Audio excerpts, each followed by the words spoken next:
वो बांग्ला बोलने से कुछ लोगों का दिक्कत है। कुछ लोग समझ रहे हैं कि वो बांग्ला बोल रहे हैं, माइनॉरिटी से बिलोंग करते हैं, शायद वो बांग्लादेशी होंगे। বাংলায় কথা বলার শাস্তি। এবার উত্তরপ্রদেশে বাংলার সিঙ্গুরের শ্রমিককে খুনের অভিযোগ। বরাত জোরে প্রাণে বেঁচে গিয়েছেন স্ত্রী। ঘটনাকে কেন্দ্র করে প্রবল শোরগোল হুগলির সিঙ্গুর থানার দেওয়ানভেরি গ্রামে।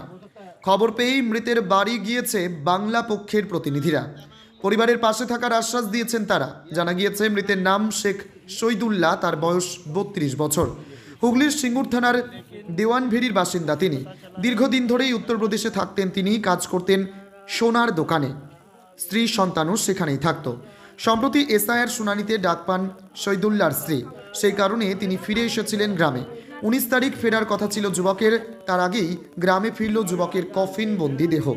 অভিযোগ, উত্তরপ্রদেশে পিটিয়ে খুন করা হয়েছে শহীদুল্লাহকে। মৃতের স্ত্রী আরবিনা বেগমের দাবি, মামলায় কথা বলায় বাংলাদেশি সন্দেহে দীর্ঘদিন ধরেই বিভিন্নভাবে হেনস্থা করা হচ্ছিল তাদের। তার অভিযোগ, সুযোগ পেয়ে শহীদুল্লাহকে খুন করা হয়েছে। ইতিমধ্যে সেখানকার থানায় অভিযোগ দায়ের করা হয়েছে। প্রসঙ্গত, এই ঘটনা প্রথম নয়। দীর্ঘদিন ধরে ভিন রাজ্যে বাংলার শ্রমিকদের অত্যাচারের অভিযোগ উঠেছে। প্রতিবাদে সোচ্চার হয়েছেন খোদ মুখ্যমন্ত্রী মমতা বন্দ্যোপাধ্যায়। ভিন রাজ্যে অত্যাচারিত একাধিক শ্রমিককে তৃণমূলের উদ্যোগে ঘরেও ফেরানো হয়েছে।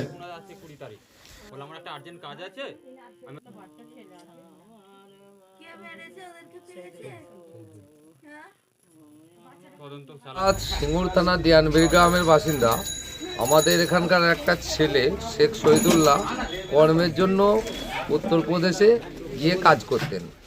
এমতো অবস্থায় এসআইআর নামক যে অভিশাপ সাধারণ মানুষের উপরে চেপে এসেছে, যার জন্য তাকে তার ওয়াইফকে গত 3 দিন আগে এসআইআরের নোটিশ দেওয়া হয়।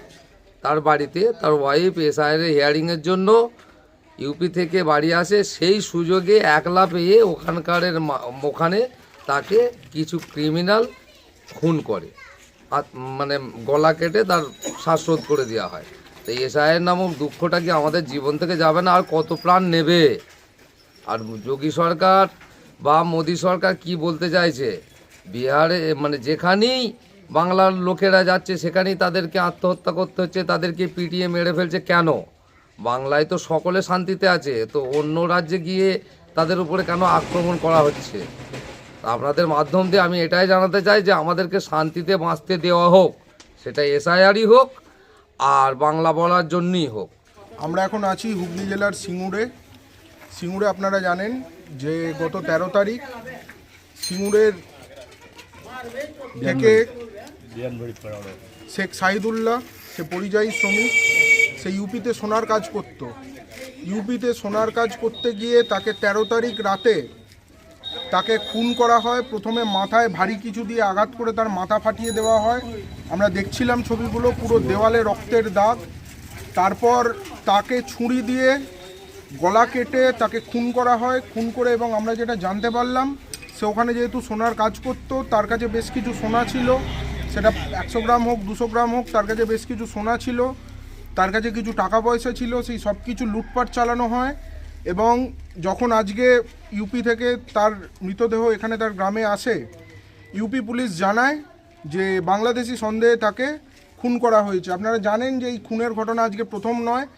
বিভিন্ন বিজেপি শাসিত রাজ্যে, সে উড়িষ্যা হোক, গুজরাট হোক, সে ইউপি হোক, সে রাজস্থান হোক, বিভিন্ন রাজ্যে আজকে বাঙালিদের ওপর, মহারাষ্ট্র, বিভিন্ন রাজ্যে বাঙালি যারা বাংলা ভাষায়, আমরা আমাদের মাতৃভাষায় কথা বলে, তার জন্য বিভিন্ন রাজ্যে গিয়ে বাঙালিদের ওপর হেনস্থা অত্যাচার করা হচ্ছে, তাদের ধরে ধরে খুন করা হচ্ছে। আজকে এতটাই অবস্থা খারাপ, আমরা প্রায় প্রতিদিন আমাদের স্বজাতির ভাই যারা বিভিন্ন রাজ্যে গিয়ে কাজ করতো তাদের মৃতদেহ দেখে আমাদের ঘুম ভাঙছে। অবস্থা এতটাই খারাপ। Eastern India's premium international boarding school for boys and girls. Himalayan International Residential School, Siliguri. 126-acre lush green pollution-free campus, separate AC hostel for boys and girls, world-class sporting facilities, wide range of co-curricular activities. Admissions open for session 2026-27. Hurry up, limited seats.